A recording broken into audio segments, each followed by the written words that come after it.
Hi అండి, మీరు చూస్తున్నారు దేశం కోసం యూట్యూబ్ ఛానల్. మా ఛానల్ను చూడండి, నచ్చితే లైక్ చేయండి. మరిన్ని వీడియోస్ కోసం మా ఛానల్ అయితే సబ్స్క్రైబ్ చేసుకోవడం మర్చిపోకండి. ఈరోజు విషయం ఏంటంటే, నేను మా ఊరికి ఒక 2 కిలోమీటర్స్ దూరంలో ఉన్న ఒక కొండ ప్రాంతానికి వెళ్తున్నాను. ఎందుకంటే అక్కడ మనకి ఆదిమ మానవులు నివసించిన తర్వాత వాళ్ళు రాసిన కొన్ని రాతలు, వాళ్ళ యొక్క సమాధులు, అవే మనం అంటాం రాక్షస గుళ్ళు లేదా రాక్షసుల యొక్క సమాధులు అంటాం. మెగాలిథిక్స్ అని కూడా వాటిని పిలుస్తారు. అవి నేనైతే ఈరోజు చూపించే ప్రయత్నం చేస్తాను. ఓకే, ఇలా నేను బండి మీద అయితే వెళ్తున్నాను. దూరంగా కనిపిస్తుంది, చూడొచ్చు. ఆ ప్రాంతానికి దగ్గరలో మనం వెళ్ళాలి. ఓకే, చూడండి, ఇక్కడ కనిపిస్తున్నటువంటి గుట్టపైకి మనం వెళ్ళాలి. అక్కడికి వెళితే మనకి రాక్షస గుళ్ళు, రాక్షసుల యొక్క సమాధులు లేదా ఆదిమ మానవుల సమాధులు అని చెప్పచ్చు. అవి మనం అయితే ఈ గుట్ట కింద కొంచెం భాగం ఖాళీగా ఉండడంతో ఇక్కడ పత్తి చేను కూడా వేశారు.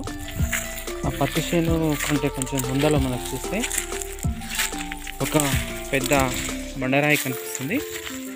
ఆ బండరాయి పైన ఏదో ఆదిమ మానవుల యొక్క లిపిలో రాసి ఉంది.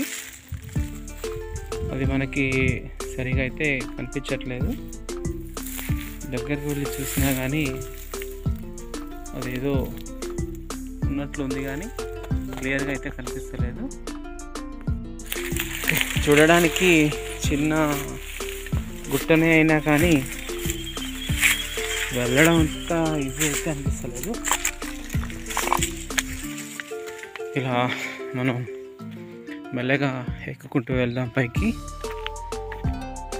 మనం చూస్తున్న ఇలాంటి ప్రదేశాలు, తర్వాత ఇలాంటి గుళ్ళు, ఇలాంటి గుండ్లు వాళ్ళకి నివాస ప్లేసెస్గా ఉన్నాయని చెప్పొచ్చు. చూడండి, ఇక్కడ ఎంత వర్షం వచ్చినా కానీ కురిసేటువంటి అవకాశం అయితే లేదు. అక్కడి నుంచి ఇంకా కొద్దిగా పైకైతే ఎక్కాలి.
వాళ్ళు ఇలాంటి ప్రాంతాల్లోనే నివసించేవారు కాబట్టి వాళ్ళు ఇక్కడ ఉన్నటువంటి ప్రదేశాల్లోనే వాళ్ళు ఇలాంటివి నిర్మించుకున్నారు.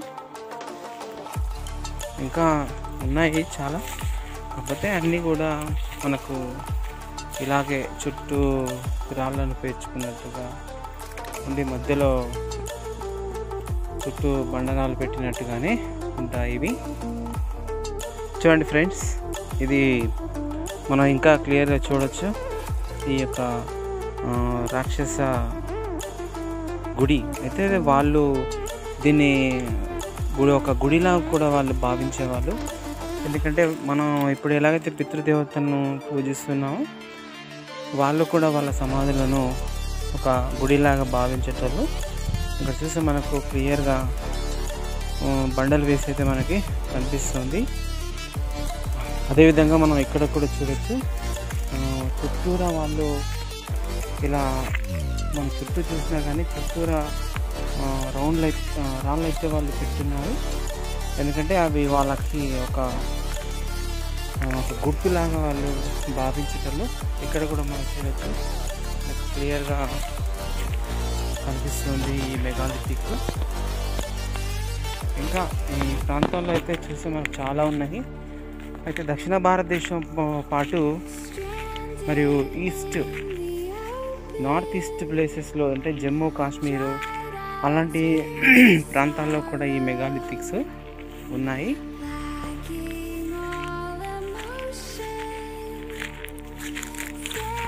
మనకు ఇక్కడ కూడా ఇంకొక మెగాలిథిక్ రాక్షసుల యొక్క గుడి అనేది ఇంకా మనకి ఇక్కడ చూడొచ్చు, కనిపిస్తుంది. వీటి గురించి ప్రస్తుతం ఉన్న విద్యార్థులకు కానివ్వండి, ఎవరికైనా ఈ సమాచారం తెలవాల్సింది. వాళ్ళు వాళ్ళ యొక్క విధానం ఎలా ఉంది అనేది మనం వీడియో ద్వారా తెలుసుకునేటువంటి ప్రయత్నం అయితే చేస్తున్నాం. ఓకే, మా ఛానల్ని చూడండి, నచ్చితే లైక్ చేయండి. మరిన్ని వీడియోస్ కోసం మా ఛానల్ అయితే సబ్స్క్రైబ్ చేసుకోండి.